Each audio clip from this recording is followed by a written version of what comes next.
I have many thoughts and feelings about Tekken in Season 2 right now.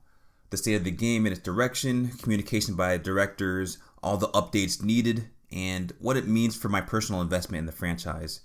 I feel the need to explore not only how we got here, but why. This is not only a matter of balancing feedback, but I think also broken trust in what Tekken is and should be.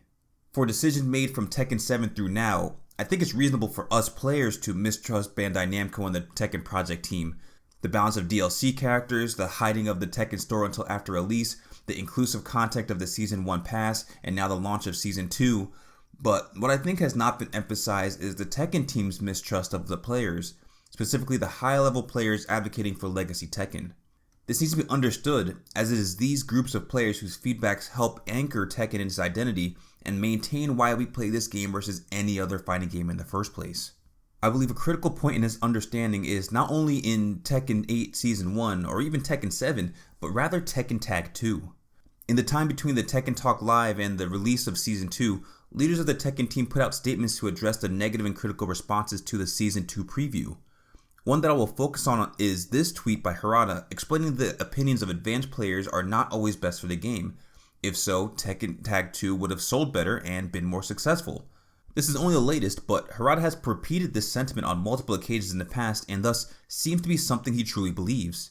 Community members reacted to this and moved on, understandably, as Season 2 launched in the state that it did with the need to react to everything there, but I think this belief is key to understanding why we got where we are now. So let's talk Tekken Tag 2. Tekken Tag Tournament 2 was released in arcades in 2011 and on consoles in 2012. Tag 2, to me and I think to many, was a celebration of the franchise. Nearly all the series characters are included for free, and combined with the new tag mechanics and return to strong movement, the game sought to give players utmost flexibility and expression in their plays and combos. Despite this, Tekken Tag 2 sold far below expectations at 1.5 million copies combined for the PlayStation 3, the 360, and the Wii U by March of 2013. There was no PC release, and the vast majority of the player base was on PlayStation. Do you know what happened in February of 2013? The announcement of the PlayStation 4. I know that marketing is a popular target of blame when defending the poor sales of Tekken Tag 2, but imagine, you're a casual gamer, even one that enjoys Tekken, has Tekken 6, and you're thinking about picking up Tag 2, and you find out through reviews that, oh, there's no campaign and extra modes like there is in Tekken 6. Maybe it's just a spin-off title. Oh, but it's still a full-priced game. Maybe I'll get it on sale or something later on. All the while, there's all these other games like Dishonored, Borderlands 2, Battlefield 3, Far Cry 3, right? Everyone finds the definition of insanity. So you pick something else up probably, and then you find out that the PlayStation 4 is on the way. It's time to play through your catalog, it's time to start saving up. Are you going back to check Tekken Tag 2? Tag 2 was a difficult game, yes. Learning and piloting two Tekken characters while trying to get the movement and tag mechanics down and defending against two different characters in each match with basically no in-game tutorials was pretty tough. Thank God for the Tekken Zaibatsu and channels like Level Up Your Game. Even myself, at the time just starting to try to get good at actual Tekken, I never got a good handle of the tag assault mechanic.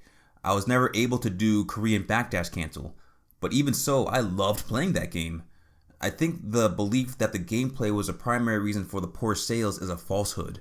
As far as I understand it, Tekken Tag 2 was actually liked by the casual players that bought it, but just that not a lot of people bought it.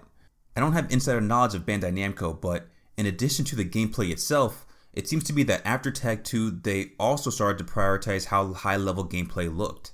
Back in 2011, Twitch was in its infancy, and gameplay videos on YouTube were getting increasingly more common.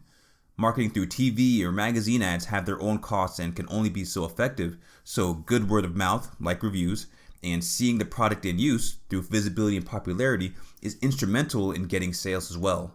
I spent hours watching high-level Tekken Tag 2 videos from Korean arcades before it came out on consoles, and I was hooked. The way they played Tekken looked so different from my experience. It was like there was a whole other game besides the Tekken that I had been playing my whole life. I saw that it was a lot deeper than I could have imagined. I can say I would not be here playing Tekken, making Tekken videos, getting into the Tekken community, and going to locals and events if it was not for Tekken Tag 2 and its gameplay.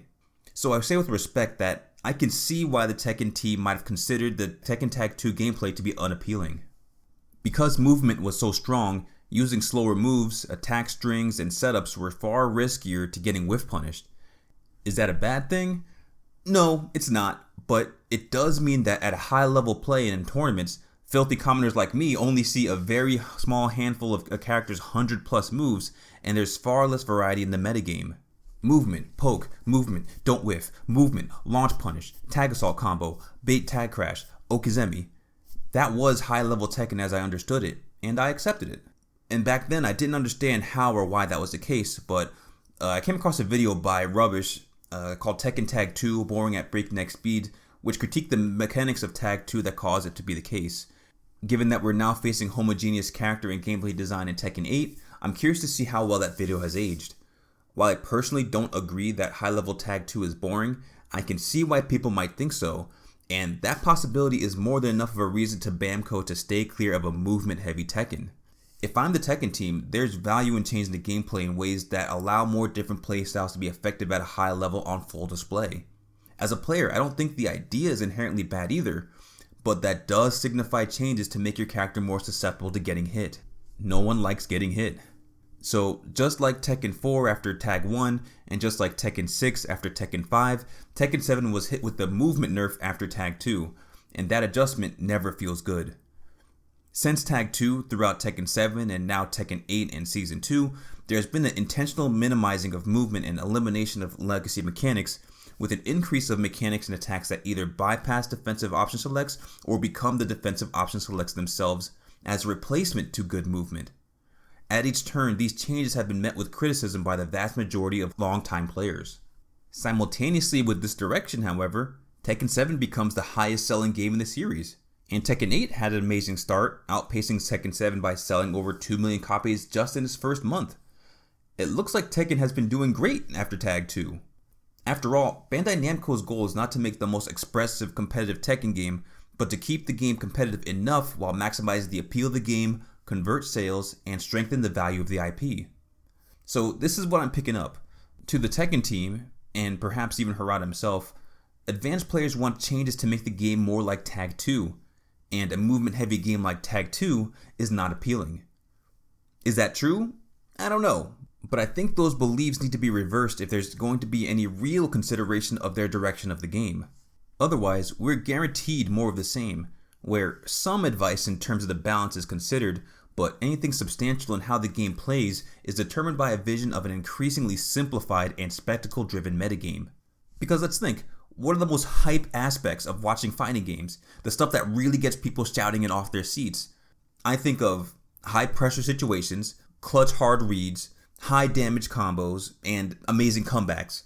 I would include pop-offs in that list too, though that's outside the game, but notice that the Tekken 8 design philosophy seems to be to force these hype situations as much as possible, even at the expense of character difficulty and identity. Through heat, chip damage, and oppressive moves, there's always action happening and players are always under pressure. With higher frame advantage moves and more mix-up, making hard reads becomes a necessity. With heat, wall carry, stage interactions, and the increased power level of all characters, everyone has access to extremely high damage combos. And these systems combined with recoverable health allows players to make comebacks when they're on the verge of death themselves. This guarantees that there's always action on screen and the game never looks boring. Maybe it'll catch an eye of another fighting game player at an event. Maybe it'll give streamers and content creators more to react to when they're playing. And maybe the emotional spikes from these canned interactions would appeal to the addictive aspect of gaming. I think, with the abundance of these explosive aspects, we lose something crucially important. We lose the mind games between two thinking humans. We lose the space between moments that give those moments meaning. Now obviously there can be too much space in between moments and everyone's line is different, but as Season 1 continued, I think players would agree that Tekken 8 was improving and we were looking forward to what its ultimate state would be once it was cleaned up. Many of us saw that Tekken 8 was in position to be one of the most competitively interesting and accessible Tekken games probably ever. But by now you know the story. Months of silence, then Season 2 will improve the defensive aspects of the game. 1 week later, psych, April Fools, we broke Tekken. We'll be collecting your feedback, sorry about that. With Season 2, many players really lost trust in the Tekken development team, if not already over the years. It's becoming clear that they did not know the impact of that update to the game, and that's not even including the bugs. more than there's ever been, there is legitimate doubt in their abilities. Not just in the some characters are extremely overpowered kind of way, but in the ability to execute a well-designed and cohesive Tekken game. So what happens from here? An emergency patch has been issued for the game, which is good, but time will tell the effectiveness of the patches they have planned going forward, as they have also shown to say one thing and unknowingly do another. There is an immense amount of noise in the requests to Harada, Ikeda, Ruri, and the team, so they need to have a full understanding of what they're doing. Everyone, you, me, casual players, pro players, we all have preferences, biases, and varying gaps in knowledge that must be accounted for by the Tekken team. No group of Tekken players is a monolith, so no matter the feedback we give, it's on them to get it together. With the feedback from all the players, the Tekken 8 boycott, players going to other games, the reactions to the emergency patch, do you think the Tekken team can trust when players say the execution of their vision is harmful to the series? That movement and depth advocated by most legacy players is not the real turnoff to learning and potential players. And conversely, with their communication, balanced direction, and updates, can you trust the Tekken team to deliver Tekken 8 to a place that is both competitive and fun? And just as importantly, to maintain it that way once it's there.